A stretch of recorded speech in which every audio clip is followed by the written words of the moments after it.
Good afternoon, Helen MacDonald. Thank you for having accepted this interview with lecturer Madame Tefar.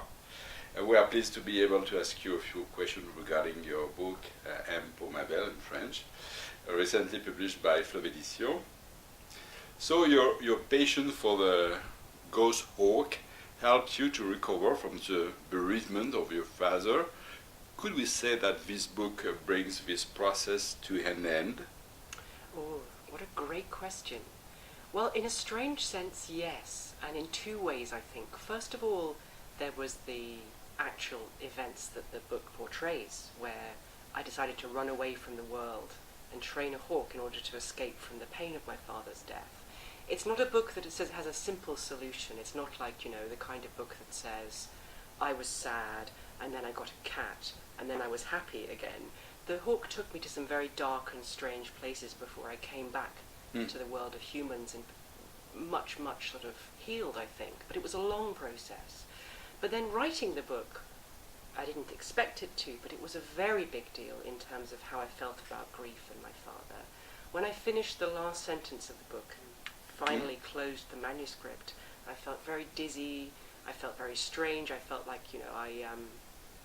I felt a little ill. And I realized that at that point, I'd made a proper goodbye, not just to my father, but to the person I had been back then. So yes, absolutely.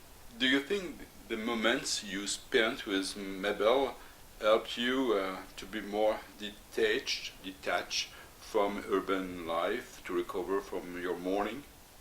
I think that after a big bereavement, quite often you want to run away from the world. And I think if it hadn't been a hawk, it would have been in something else. Maybe I'd have drunk a lot or had inadvisable affairs or something.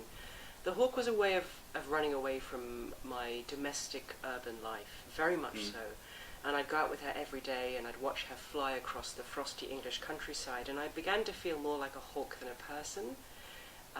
It was a very weird psychological experience, and that almost dissolution into the countryside, into the rural natural environment, was an extraordinary way of disappearing. And that disappearance was important, I think, as part of the process of grief. Absolutely. And was it difficult to come back to a certain normal life? It was very difficult to come back to a normal life after that. Yeah. And there was an extraordinary moment, a real epiphany that happened during that year. I'd become this half-human individual that was sort of made of feathers and bone rather than in human flesh, in my mind anyway.